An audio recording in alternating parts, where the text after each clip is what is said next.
ብልጽግና አይኑ እያየ በቀናት ውስጥ ትርክቱ ፈረሰ። አይኑ እያየ በዳስጣል በሚለው ሙዚቃ የቴዲ አፍሮ ሙዚቃ ሰው መሰባሰብ ጀመረ። አይኑ እያየ መነቃቃት ጀመረ። ምንድነው የምንጠብቀው እያለ ነው ሁሉ እና ለምን አይረበሽ?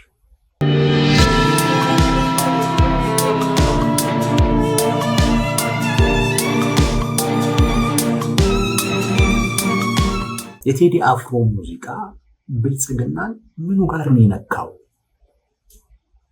ምኑ ጋር ቢነካው ነው ብልጽግና እንዲህ የሆነው? ለምን ጠየቅ?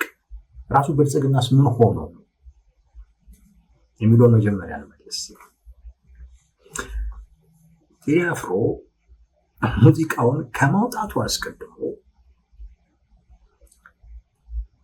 የብልጽግና ሰዎች እኔ አስቀድሞ መረጃ ይኖራቸው አይኖራቸው አላውቅም። አንዳንዶች ግን አስቀድሞ መረጃው ነበራቸው ይላሉ። እኔ እሱን አላውቅም። ወይንም ደግሞ ገምተው ይሁን፣ ምክንያቱም ሊገመት የሚችል ነው። ቴዲ አፍሮ አይ ቲንክ በዚህ መጠን መነጋገሪያ የነበረው 97 ነው። ከዛ በኋላ በዚህ መጠን መነጋገሪያ የሆነበት ወቅት ያለ አይመስለኝም። ሶ አይ ቲንክ ድብዝዝ ማለትም የሚፈልግም አይመስለኝም። ከዛ ውጪ ብዙ በሙዚቃ ሊገለጽ የሚችል የሚገባውም የህዝብ ስሜት ማለት ኢንቨስት ሊገመት የሚችል ነው። በቃ ቴዲ አፍሮን የሚያቅሰው የሚገምተው አይነት ነገር ነው። ምን አይነት ሙዚቃ ይዞ ሊወጣ እንደሚችል በቃ የፖለቲካ ይዘት ያለው ይዞ ይወጣል። በእርግጠኝነት ብልጽግናን የሚያወድስ አይሆንም።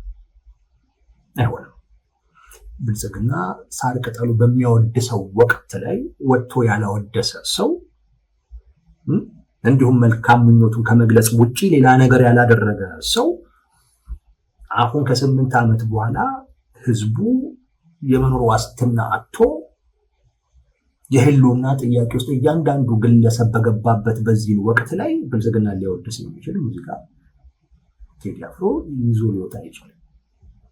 የሚታወቀው ሊገመት የማይችለው ለጠቅላይ ሚኒስቴሩ እሳቸውን የሚያወድስ የሆነ አይነት ዘፈን ቢዘፍን ነው ሰርፕራይዝ ነው የሚችለው።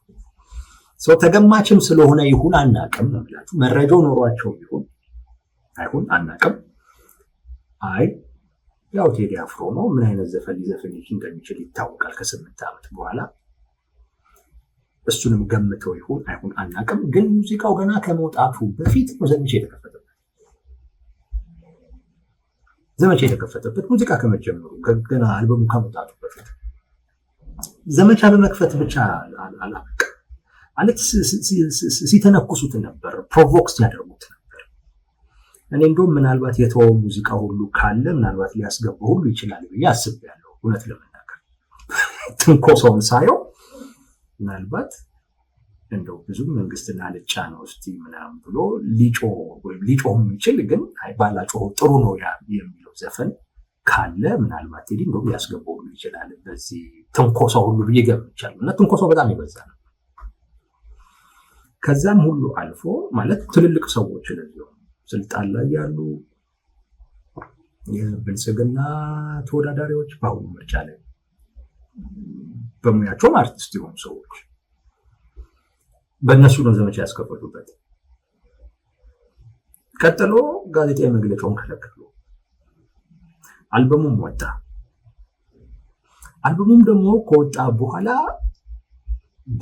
በጣም የገረመኝ ነገር ብዙ የብልጽግና አክቲቪስቶች ወይም ደግሞ ለብልጽግና ስስልብ ያላቸው ሰዎች ቴዲ አፍሮ ለብልጽግና አዲስ አበባ ውስጥ ላመጣው ለውጥ ዘፍኗል ብለው ዘፈኑን ከብልጽግና ጋር ሊያያይዙት ፈለጉ። አንዳንድ ሰዎች ይሄ እንኳን የማይመስል አይነት ነገር ነው ያሉ ሰዎች ደግሞ ብዙም ከብልጽግና እንዳይርቅ አድርገው ግን ለብልጽግና የቀረበ ለተቃዋሚ በጣም የራቀ ሰው አድርገው ቴዲ አፍሮን ለማሳየት ለብልጽግና ቅርብ ከሆነ ከተቃዋሚ በጣም ከራቀ ከሆነ ሰው ጋር አያይዞ ለማቅረብ ሞከሩ። አንዳንዶች ይሄ ሁሉ አስፈላጊ አይደለም ያሉትና መልእክቱ በትክክል እየገባቸው ቴዲ አፍሮ ብልጽግናን ፊት ለፊት ነው የተቃወመው ብሎ ደግሞ ያሰቡት ፊት ለፊት ተቃወሙት። ብልጽግና ውስጥ ራሱ እነዚህ ሶስት አይነት ሰዎች ነበሩ። አንዳንዱ በቃ ብልጽግና ሊያደርገው የፈለገ ነበር። አንዳንዱ ለብልጽግና የቀረበ ለተቃዋሚዎች የራቀ አድርገው ሊያቀርቡት የሞከሩ ሰዎች አሉ። አንዳንዶቹ ኖ ከብልጽግና የራቀ ለተቃዋሚዎች የሚመች ሰው ነው ብለው ወስነውበት የተቃወሙትም አሉ። የሁሉ ዘመቻ ተከፈተ። ቀጥሎ ወጣቶቹ ታሰሩ፣ ሙዚቃውን ሰምታችኋል በሚል። አሁን ደግሞ ለሱ ቅርብ የሆኑ ሰዎች ደግሞ እየታሰሩ፣ አንድ የቅርብ ጓደኛው፣ ሌላኛዋ ደግሞ ሴት ነች፣ ቃል አቀባይ ነች አሉ። እሷም እንዲሁ ታስራለች። ይሄንን ያየ ሰው በእርግጠኝነት በሚጠይቀው ጥያቄ እንግዲህ ብልጽግና ምን ሆኖ ነው? ምን ሆኖ ነው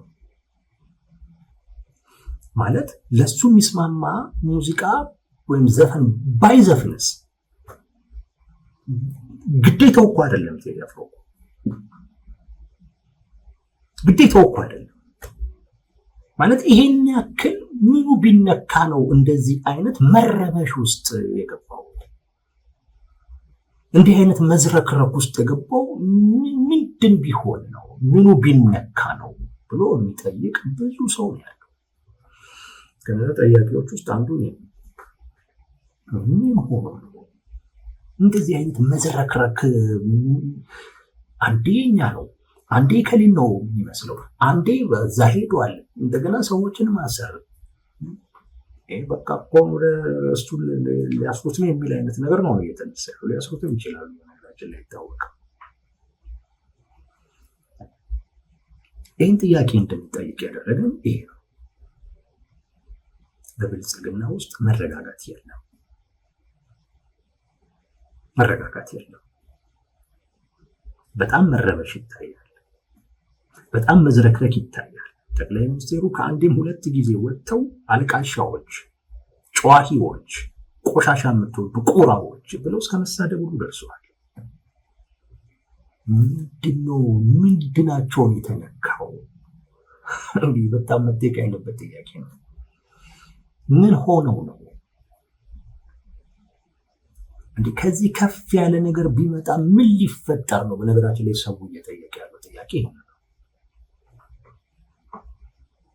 እንደው ከዚህ ከፍ ያለ ነገር ቢመጣ እነዚህ ሰዎች ምን ሊያደርጉ ይሆን የሚል አይነት ነገር እየተፈጠረ ነው ያለው። አይ ቲንክ ብልጽግና ይሄንን ስሜት የሚወዱ ይመስለኛል። ኤኒዌይስ የነካውን ነገር እርሱን የምንነጋገርበት ቴዲ አፍሮ በሙዚቃው ብልጽግናን ምኑ ጋር ነው የነካው የሚለው በጣም ስስ ጎኑ ነው የነካው። በጣም ስስ ጎኑ ተነክቷል። የብልጽግና ያለ ሚላት ለዛ ነው እሷ ስትነካ ነው ብሎ ህመም አላት። ያ ህመም ነው እንዲህ ሲያዝረከርከው ስሷን ፓርት ነክቷታል። አምባገነኖች ስስ ፓርት አላቸው እና እሷን የነካው እንዲህ እናብራ ነው። ብልጽግና የስልጣን ፓርቲ ነው፣ የስልጣን ድርጅት ነው። በዋናነት ስልጣን ነው የሚፈልገው። በዋናነት በስልጣን ላይ ለመቆየት የትኛውም አምባገነን መንግስት ሁለት ነገሮች ያስፈልጉታል። ሁለት ነገር። ብልጽግና እነዚህ ሁለት ነገሮች እንደሚያስፈልጉት አውቆ በጣም እየሰራባቸው ነው። በተለያየ አይነት መንገድ እየሰራባቸው ነው። ላለፉት 8 ዓመታት ሲሰራቸው ነበር። የመጀመሪያዎቹ ዓመታት ላይ ራሱ ህዝቡ፣ ራሱ የፖለቲካ ማህበረሰቡ ወዶ ፈቅዶ ይሰራለት ነበር። ከሆነ ጊዜ በኋላ ግን ራሱ ብቻውን ያንን ነገር የመስራት ግዴታ ውስጥ ወድቋል። በፊት ያው ሳር ቅጠሉን ብልጽግና አብይ ስለሚል በወቅቱ ሁሉም የብልጽግና በቃ ፈቅዶ የሚሰራ ነበር በአብዛኛው። ከሆነ ጊዜ ወዲህ ግን ብቻውን የመስራት ግዴታ ውስጥ ወድቋል። እነዚህ ሁለት ነገሮች፣ አንደኛው ጉልበት ነው። አንድ አምባገነን በስልጣን ላይ ለመቆየት ጉልበት በጣም ያስፈልገዋል። ጠቅላይ ሚኒስትሩ እዛ ላይ በጣም ኢንቨስት አድርገዋል። በጣም ኢንቨስት ያን ለመፍጠር ነገ ከነገ ወዲያ ታሪክ ያወጣዋል። ብዙ ነገሮችን አድርገዋል እና አሁን አለኝ የሚሉትን አይነት ወታደራዊ አቅም ፈጥረዋል። አንዱ ለአምባገነኑ ስልጣን ላይ ለመቆየት ጉልበት ወሳኙ ነገር ነው። እሱ ጠንካራው ፓርት ነው። ጠንካራው ፓርት ማለት ነው ሃርድ ፓወር የሚባለው ማለት። ሁለተኛው አንድ አምባገነን በስልጣን ላይ ለመቆየት የሚያስፈልገው ነገር ሶፍት ፓወር ተብሎ የሚታወቀው ትርክት ነው። ናሬቲቭ የሚባለው ትርክት የግድ አስፈላጊ ነው። በትርክትና በስልጣን መካከል በጣም ከፍተኛ የሆነ ቁርኝት ነው። ጉልበት ስላለህ ብቻ ሰርቫይቭ አታደርግም። በተወሰነም ደረጃ ሰው ፈቅዶ ላንተ ሊገዛ ይገባል። ሰው ፈቅዶ ላንተ እንዲገዛ ማድረግ የምትችለው በዚህ በትርክት ነው። ትርክት ማለት በሰዎች አእምሮ ውስጥ የምትፈጥረው እውነታ ማለት ነው። ደጋግመ በመንገር ምናምን ሊሆን ይችላል። ብቻ የራሱ የሆነ ትርክት የሚገነባበት የራሱ የሆነ ሳይንሳዊ መንገድ አለው። ዋናው ዓላማ ሰው ፈቅዶ ለአንተ እንዲገዛ ማድረግ። እነዚህ ሁለት ነገሮች ለአንድ አምባገነን መንግስት በጣም አስፈላጊ ናቸው። ማለት አምባገነን መንግስት ያው እድሜ ልክ እገዛለሁ ብሎ ስለሚያስብ ማለት ነው። ዴሞክራሲያዊ የሆነ መንግስት እተካለሁ ብሎ ስለሚያስብ ዛት ማች ነገር ብዙም አስፈላጊ አይደለም። አንድ አምባገነን መንግስት ግን እተካለሁ ብሎ አያስብም። እድሜ ልኬን ስልጣኑ ላይ ቆያለሁ ብሎ ስለሚያስብ እዛ ላይ ለመቆየት እነዚህ ሁለት ነገሮች ላይ በደንብ ኢንቨስት ማድረግ በደንብ መስራት ይጠበቅበታል። ቴዲ አፍሮ የነካው እቺ ስሷን ፓርት ነው። ሶፍት ፓወር የምትባለው እሷን በደንብ ነክቶታል። እና ብልጽግና ጋር የምታዩት መረበሽ እሷ ስስ ጎኑ ተነክታ ነው። ብልጽግና የፈጠራቸው ትርክቶች አሉ። አሁንም ድረስ የሚሰራባቸው ትርክቶች አሉ። ራሱን የኢትዮጵያ ዋስ ጠበቃ አድርጎ ነው የሚያቀርበው። ራሱን የኢትዮጵያን ኩራት የሚያድስ የኢትዮጵያን ኩራት የሚመልስ አድርጎ ነው የሚያቀርበው። እነ ፋሲለደስን ብልጽግና ሲያድስ እሱ መልእክት ነው የሚያስተላልፍልን። የኢትዮጵያን ኩራት እየመለስኩት ነው እያለ ነው። እነ ሶፍ ዑመርን ሲያብለጨልጫቸው እሱን ነው ሊያሳየህ የሚፈልገው። የአድዋ ሙዚየም ሰራው ሲልህ ሊነግርህ የሚፈልገው ይሄው የኢትዮጵያን ኩራት መለስኩት አደስኩት ሊልህ ነው የሚፈልገው። እና የኢትዮጵያን ኩራት መላሽ እና ኢትዮጵያዊነትን የሚገነባ እና ኢትዮጵያን የሚያበለጽግ ከአፍሪካም አንደኛ ከዓለም የሚገባት ስፍራ ላይ የሚያስቀምጣት ብቸኛ ኃይል ብልጽግና እንደሆነ ነው ሚዲያው የሚነግርህ። ጠቅላይ ሚኒስትሩ ሁሌም የሚነግሩህ ይሄ የምንሰራው ፕሮጀክት ይሏል። ከአፍሪካ አንደኛ ምናምን ነገር ይሏል። ከዓለም እንደዚህ ይሄውን የጀመረው ነገር አፍሪካ ውስጥ ያለ ዓለም ላይ ሁለት ቦታ ነው ያለው። እኛ ሶስተኞቹ ነን። ከአፍሪካ አንደኛ ይሏል። ይሄ ትርክት ነው። ብልጽግና በዛ አይነት መልኩ እንደተሰለው ነው። አዲስ አበባ ላይ ሰዎች መጥተው በተለይ የውጭ ዜጎች መጥተው አዲስ አበባ ተቀየረች፣ አዲስ አበባ ተለወጠች፣ ዱባይን የመሰለችው ምናምን ሲሉ ይሄ ትርክት ነው። ምን እያለ ነው? ኢትዮጵያን ገጽታዋን እያሻሻለ ነው።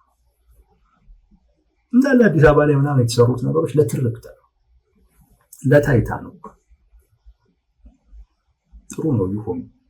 መቼም በሁሉም ተበደለ ጥሩ አይደለም። በሁሉም ተበደለ ቢያንስ እንኳን ከላይ ከላይ ሲታዩ ደህና ይመስላሉ ቢባል ይችላል።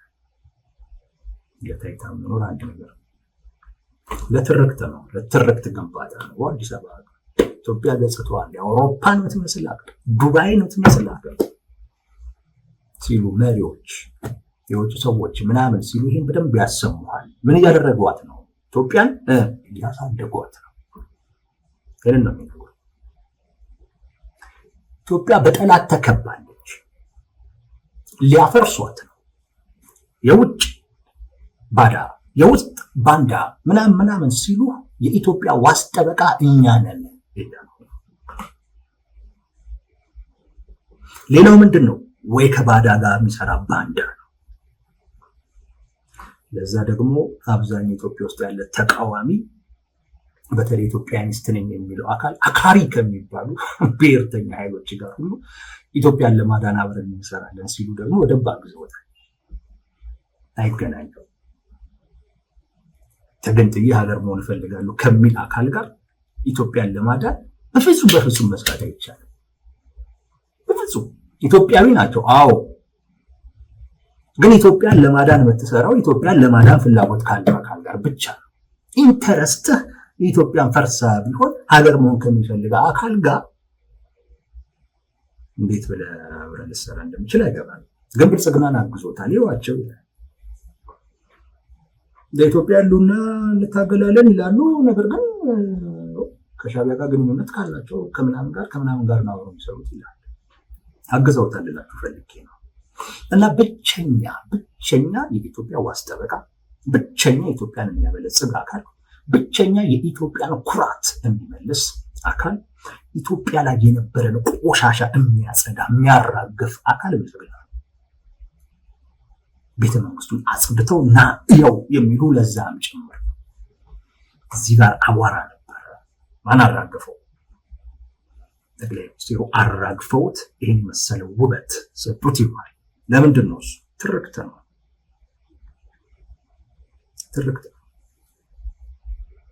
እና ይሄን ነበረ 8 ዓመት ሲግቱክ የነበረው ማለት ነው። ከ8 ዓመት በኋላ ቴዲ አፍሮ የሚባል ሰው 8 ደቂቃ ይሞላል አሉ ሙዚቃው። በ8 ደቂቃ ሙዚቃ ኢትዮጵያ ሞታለች የሚለውን ትርክት ከፍ አድርጎ ሰቀሙ። አዲስ ፈጥሮት አይደለም። አብዛኛው ተቋሚ ሲል ነበር። ነገር ግን ብልጽግና ከፈጠረው ትርክት በላይ ግን አልሄደም። እንዳልኳችሁ እንደውም የነሱ ኢትዮጵያ እየፈረሰች ነው ምናምን ሲሉ አንደኛ ፖለቲከኛ የስልጣን ፍላጎት ስላለው ስልጣን ስለተከለከሉ ነው ምናምን ብሎ ሰው ማያምናቸውም። ፖለቲከኛ ማመን ይቸገራል የኢትዮጵያ ሕዝብ። ሁለተኛ ፖለቲካን ለመረዳት ረዥም ሰዓት ቁጭ ብለን መስማት ይጠበቅብናል። በጣም ሰው ይሰለቻል። እንደዚህ አይነት በጣም ነው የሚሰለችው። በሎጂክ በምናምን ስለሚያወራ እንደውም ፖለቲከኛ ሲያወራ ክርክር ነው የሚፈጥረው። አሁን ግን አርቲስት ነው የመጣው፣ ሙዚቀኛ ነው የመጣው። ሙዚቀኛ በሎጂክ አይደለም የሚያወራ፣ ስሜትህን ነው ተች የሚያደርገው። ሰው ስሜቱ ተች ከተደረገ ያ ሰው ያወራው ነገር ልክ ይሁን ስህተት ይሁን አይፈትሽም። በቃ ስሜቱን ነው የሚያዳምጠው። ዳስጣል ሀገር ሞቷል፣ ሀገር ሲሞት የት ይለቀሳል ብሎ የሰውን ህመም ነካው። ያ ሙዚቃ ያስጨፍራል፣ ያስለቅሳል ምናምን። በቃ ሰው አቅም ብቻ ህመሙ ተነካ፣ ስሜቱ ተነካ። በቃ ስሜቱን ነው የሚያዳምጠው። እና ፖለቲከኞች ሊሰቅሉት የፈለጉትን ትርክት ግን ያልቻሉት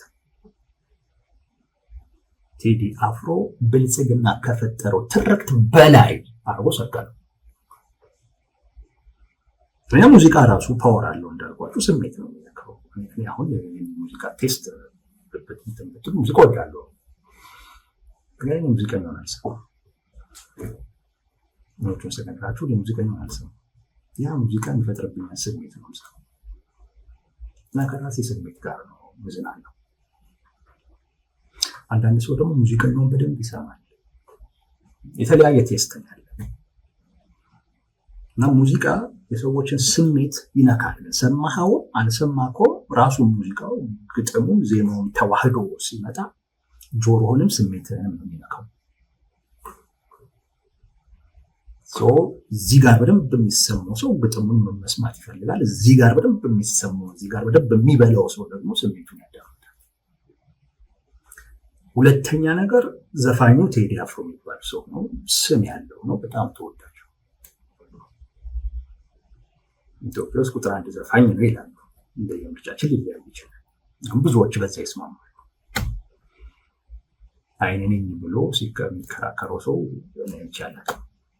እና ሙዚቃ ራሱ አለ። እንደገና ደግሞ ሙዚቀኛው ደግሞ ሌላ ኃይል ነው። ብልጽግና ኢትዮጵያ እያደገች ነው። ኢትዮጵያ እየበለጸገች ነው። ኢትዮጵያ አቧራዋን አራግፋ እየተነሳች ነው። ኢትዮጵያ ወደ ቀደመ ክብሯ እየተመለሰች ነው ሲል የነበሩ ትርክት አፈር አበላ። የምን መገንባት ነው? የምን ማበልጸግ ነው? እንደውም ሀገር ሞተ።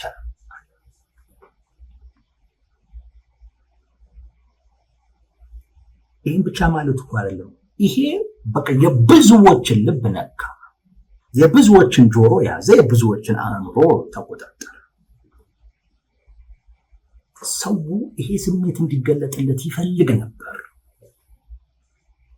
ይሄ ብሶት እንዲገለጥለት ይፈልግ ነበር። ይሄ ህመሙ ጮሆ እንዲታይ ይፈልግ ነበረ። ቴዲ አፍሮ ጮሆ ተናገረለት። በዛው የብልጽግና ትርክት አፈርበላ። ባለፈው ነግሬያቸዋለሁ። ሰው ከቴዲ አፍሮ የሚፈልገው ነገር አብዛኛው ሰው ምርጥ የሆነ ሙዚቃ ምናምን አይደለም። አብዛኛው ሰው የሚፈልገው ቴዲ አፍሮን ህመሜን ይገልጻል፣ ህመሜን ይገልጽልኛል በሚለው ሰው እሱን ገለጸለት። እሱ ትርክት ሆነ። ጎልቶ የማይሰማው ትርክት አሁን በደንብ ከፍ ብሎ ተሰማ። በጣም ታየ። ዓለም አቀፍ እውቅና ያለው ሰው ነው። ዓለም ላይ ሁሉ ተዳረሰ። ያ ብቻ አይደለም። የሰው ህመም መገለጡ ብቻ ሳይሆን ራሱ ሰው በዚህ ትርክት ዙሪያ ላይ መሰባሰብ ጀመረ። ሙዚቃ በነገራችን ላይ የሚያደርገው ነገር ትርክት ነው የሚፈጥረው፣ ወይንም ደግሞ ህዝብ ውስጥ ያለን አንድ ትርክት ነው የሚያጎለው። ሙዚቃ እንደዛ ነው የሚያደርገው። ሰው ህብረተሰብ ውስጥ የነበረው ትርክት ጎላ። በጣም ትንሽ የነበረው ማለት በደንብ ጎልቶ ተደመጠ። መደመጥ ብቻ አይደለም፣ አብዛኛው ኃይል ደግሞ በዚህ ዙሪያ ተሰባሰበ። ፖለቲከኛም በሉት፣ ሃይማኖተኛም በሉት፣ ምሁር በሉት፣ ምን በሉት፣ የተለያየ ቦታ ላይ ያለ አካል በዚህ ዙሪያ ላይ መሰባሰብ ጀመረ። ተለያይተው የነበሩ አካላቶች ሁሉ ይሄማ የኛም ህመም ነው፣ ይሄማ የኛም ህመም ነው ማለት ጀመሩ።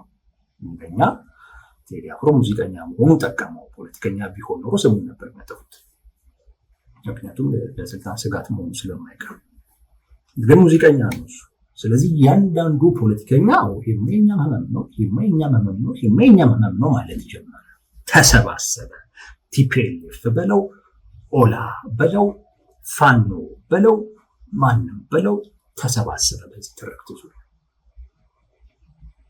ትርክቱ ከፍ አለ። በዚህ ትርክት ዙሪያ ተሰባሰበ ሰው። ከዛም በኋላም ደግሞ መነቃቃት ደግሞ ተጀመረ። ሰው ሲሰባሰብ እንደዛ ነው። በነገራችን ላይ ኢትዮጵያዊ እንደዛ ነው። ነገር ትቼ ከወጣሁ በኋላ እንዴት አዘብኩትኝ ነገር ኢትዮጵያዊ ለብቻው ሲሆን ይፈራል። እውነቴን ነው የምላችሁ። ይሄን ስትወጡ የምትረዱት ጉዳይ ነው። 2 ሲሆን ደፋር ነው። 3 ሲሆን የበለጠ ደፋር ነው። 4 ምናምን ሲሆን በጥባጭ ነው። ተሰባሰበ፣ በቃ ተነቃቃ። ብልጽግና አይኑ እያየ በቀናት ውስጥ ትርክቱ ፈረሰ። አይኑ እያየ በዳስጣል በሚለው ሙዚቃ የቴዲ አፍሮ ሙዚቃ ሰው መሰባሰብ ጀመረ። አይኑ እያየ መነቃቃት ጀመረ። ምንድነው የምንጠብቀው ያለ ነው ሁሉ እና ለምን አይረበሽ?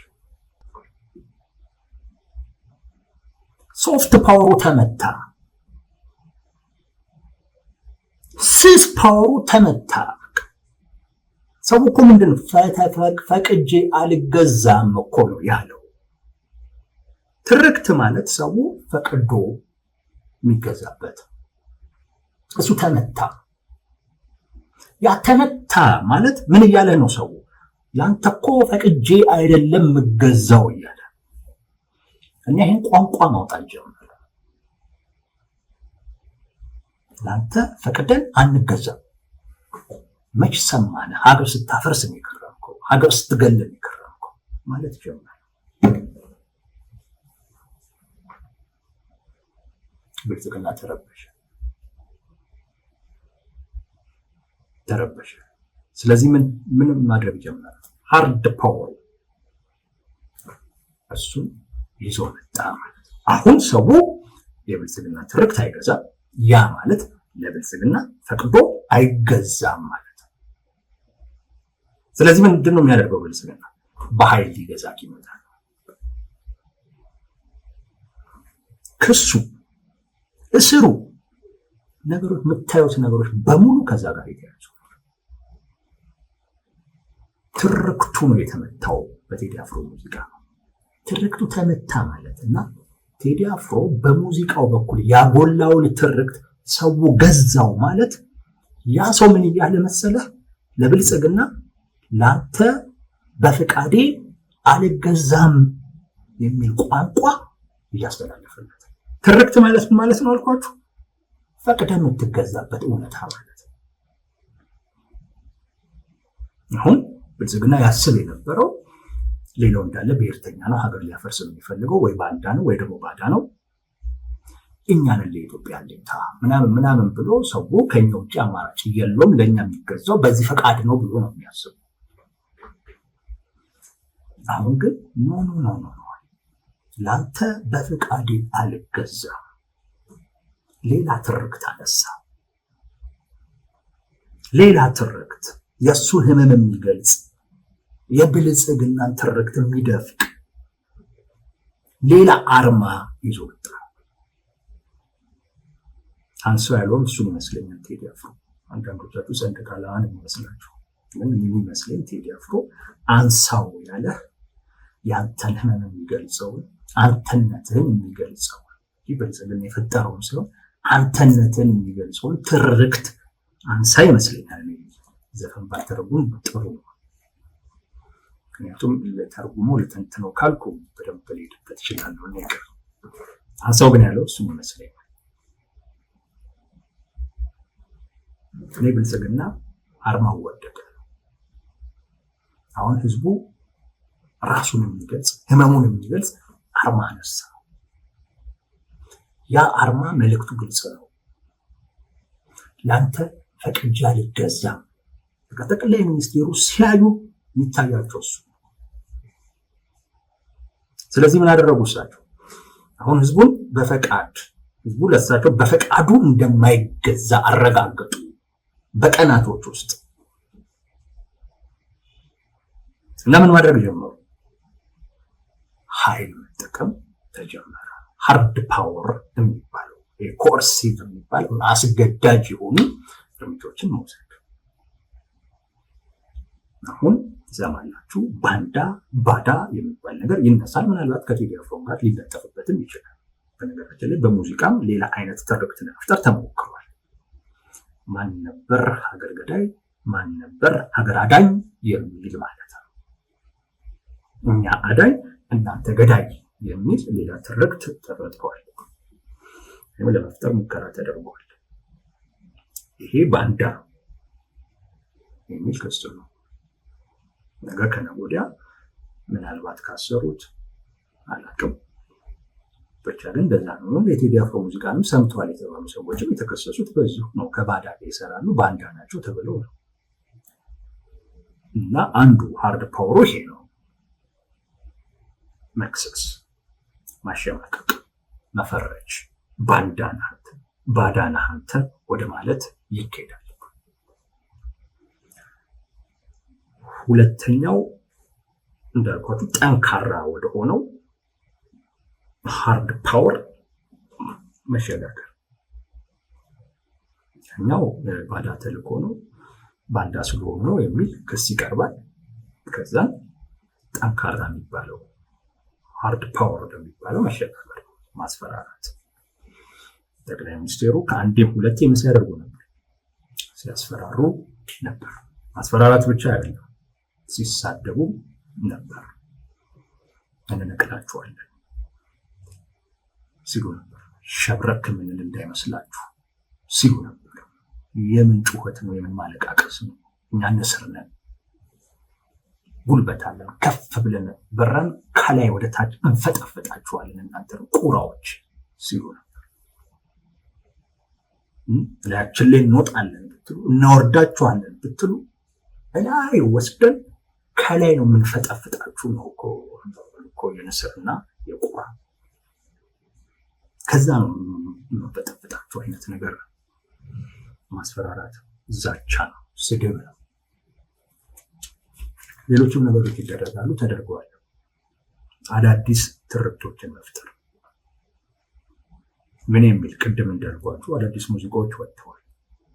እኛ ሀገር አዳኝ፣ አንተ ወይም እናንተ ሀገር ገዳይ የሚል ክፍፍል የሚፈጥር አዲስ ትርክት፣ የብሔር ልዩነት ሊያመጣ የሚችል የሃይማኖት ልዩነት ሊያመጡ የሚችሉ አዳዲስ እና አጫጭር ለአጭር ጊዜ የሚሆኑ ትርክቶች እየተፈጠሩ። ለምን? ዋናው ትርክት ተመቷል። አሁን ዋናው ትርክት ተመቷል፣ እሱ ፈርሷል። በሱ መግዛት አይቻልም። ሰው ምን ብሏል? በሱ አልገዛም የሚል አርማ አንስቷል። ያለ ስለዚህ በዛ መግዛት ስለማይቻል ምን ማድረግ ያስፈልጋል? እንዲፈራ ማድረግ አንድ። ሁለተኛ አጫጭር ትርክቶችን መፍጠርና በዛ ትርክት ዙሪያ ላይ በአዲሱ ትርክት ዙሪያ ላይ ወይም ጎልቶ በወጣ ትርክት ዙሪያ ላይ የተሰባሰበውን ኃይል መከፋፈል፣ መበተን ያስፈልጋል። ስለዚህ አጫጭር ለአጭር ጊዜ የሚቆዩ ወቅታዊ የሆኑ ትርክቶች ይፈጠራሉ። በሙዚቃም በተለያየ መንገድ የብሔር ክፍፍል፣ የሃይማኖት ክፍፍል የሚፈጥሩ ማለት ነው። ያ የሆነ ነው። ማስፈራራቱም እንዳለ ነው። አሁን እስሩ የዛ ዘመቻ አካል ነው። አሁን በቴዲ አፍሮ ዙሪያ የነበሩ ሰዎችን ሲያስሩ አንድ ራሱ ላይ ጫና ለመፍጠር ነው። ቴዲ አፍሮ ላይ እሱን አልነኩትም፣ ምናልባት እሱን መንካት በዚህ ወቅት ላይ ይዞብን የሚመጣው ነገር ይኖራል ብለው ስላሰቡ፣ ነገር ግን ጫና ውስጥ መክተት ግን አስፈላጊ ስለሆነ መጣ አይነት ነገር አጠገቡ ያሉ ሰዎችን ለቀም ሲያደርጉ ያው ዞሮ ዞሮ ከሱ ጋር በተያያዘ እንደሆነ ስለሚታወቅ ጫና ውስጥ ይገባል። አንዱ። ሁለተኛው እነዚህን ሰዎች ስንነካካ ሰው ትርክቱን ይተወውና የተሰባሰበበትን ትርክት ትፈወው አርማውን ያነሳውን ነገር ዝቅ ያደርግና ሊያስሩት ነው እንዴ ወደሚል አይነት አጀንዳ ይዞራል። እዚህ ጋር ያለውን ዋናው መነሳት ያለበትን ጉዳይ ይተዋል ማለት ነው። ሊያስሩት ነው እንዴ ወደሚል አይነት ነገር ይመጣል። ይሄ አንድ እንዳልኳችሁ እዚህ ጋር መነገር ማሳየት ያለበትን አርማ ያነሳውን አርማ ዝቅ እንዲያደርግ እንዲተው ያደርገዋል። አንድ ትኩረቱ ከሱ ላይ ይነቀላል። አንድ ሁለተኛ ነገር ሊያስሩት ነው እንዴ የሚለው ራሱ ፍርሃት ይረጫል። እና ሰው ምን ይላል? አረ እነዚህ ሰዎች ለአንድ ሙዚቃ እንዲህ ከሆኑማ ሌላ ነገር ብንፈጥር አረ እንግባ ይባላል። ሰው ይበተናል በፍርሃት ማለት ነው። ሰው እያንዳንዱ ጥግጥጉን ይይዛል ማለት ነው። በአጫጭር ትርክቶች በብሔር በሃይማኖት ሊያይቶ ዳለ ተሰባስቦ የነበረውን ሰው ትቀንሳለህ። ከዛን ትኩረቱን ደግሞ ከአርማው ላይ አርማው አንድ ስለሚያደርግ ትኩረቱን ከሱ ላይ ታነሳለህ። አንስተህ ሊያስሩት ነው የሚል አይነት ወሬ ስታበዛ እንዲበዛ ደግሞ ስታደርግ አንዳንዱ እንደዚህ ከተጀመረማ እንግባ እያለ ወደ ቤት ይገባል ማለት ነው። ሰልፍ መርታችሁ ወይንም ሰልፍ ላይ ተገኝታችሁ ብታውቁ እንደዚህ ነው። ልክ እንደዚህ አሁን እንዳልኳችሁ እኔ ሰልፍ መርቼ አውቃለሁ፣ ሰልፍ ተገኝቼ አውቃለሁ። ይሄንን እያልኩ ግን ብዙ አንዳንድ ሰዎች ለገበያ አላውለው አንዳንድ ሰዎች እንዲያደርግ ምናምን እያሉ ያወራሉ። እንደዛ ብዙ የራሴን ነገሮች ለገበያ መዋል አልወድም። ግን በቃ አሁን እንዳልኳችሁ ነው። ሰልፍ ስትጀምሩ ብዙ ናችሁ ሆ ይባላል። ከርቀት የሆኑ ፖሊሶች ሲመጡ ፖሊሶች መባል ይጀመራል እና መፈክሩ ሁሉ ይረሳል። ይረሳና ፖሊስ ምናምን ችግር የለም ምናምን ይላል የተወሰነው። አንዳንዱ ነጠል ይላል። የቀረብክ ስትመጣ ወይ መሳሪያ ምናምን እንደዚህ ደግሞ አድርገው እንዲህ መሳሪያ ምናምን ደግሞ ይባላል። እሱን ዝም ብሎ ሄድ የሚለው ዝም ብሎ ይሄዳል። ሌላው ነጠል እያለ ፖሊሶቹ አካባቢ ላይ በጣም ጥቂት ሰው ይደርሳል።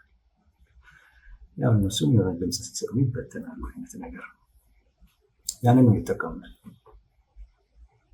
አሁን የተጠቀምነው ያሉት ይሄንን ሰው የጋራ የሆነውን ነገር አነሳ። አርማው የሚባለው እንግዲህ እሱ ይመስለኛል። አርማውን አነሳ። እናንተ ሙዚቃውን በደንብ ከሰማችሁ አያይዙት። አርማውን አነሳ። አሁን ትኩረቱን ከዚህ ላይ ይነቅሉበታል። ምን እየተፈጠረ ስለሆነ እስር እየመጣ ስለሆነ እስር ተጀመረ።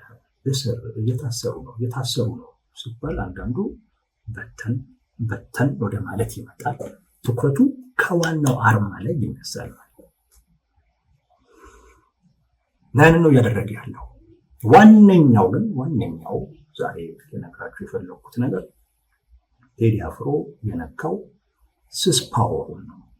የብልጽግና ስስ ፓወር፣ ያ ፓወር ተነካ። አሸዋ ላይ የተገነባም ስለነበር ፈረሰ። ልክ እሱ መፍረሱ ሲያዩ መልእክቱ ግልጽ ሆነላቸው የብልጽግና ሰዎች። ሰው ምን እያለ ነው? ፈቅጄ አልገዛም ላንተ እያለው ነው። ስለዚህ ምን እያለ ነው መንግስት? ፈቅደ ካልተገዛ በኃይል ትገዛለህ የሚል የኃይል እርምጃ ውስጥ እየገባ የቴዲ አፍሮ ሙዚቃ ይህን የፈጠረው ስስ ጎኑን ነው የነካው። በዛችን ንክኪ ብቻ ፈረሰ። እንዲህ ሲወናበዱ የምታዩቸው ለዛ ነው። አንዴ ለእኛ ነው የዘፈነው፣ አንዴ ከሌን ይመስላል፣ አንዴ ደግሞ ምንሱ ለእንትና ብሔር ብሎ ነው፣ ለእንትና የሚባል ሃይማኖት ነው ምናምን ብሎ የሚከሱት ለዛ ነው። ትርጉም እኮ ሊሰጥ እኮ ይችላል እኮ ትንታኔያቸው። ግን እንዲህ አይነት መረበሽ ውስጥ ግን የምታዩት ለዛ ነው። ጠቅላይ ሚኒስቴሩም ዛቻ ውስጥ፣ ስድብ ውስጥ፣ ማስፈራራት ውስጥ ሲገቡ አጠገቡ ያሉ ሰዎችን ወደ ማሰብ ውስጥ እየገቡ ያሉት ይሄ ስስ ጎናቸው ተነክቶ ነው ልላችሁ ነው።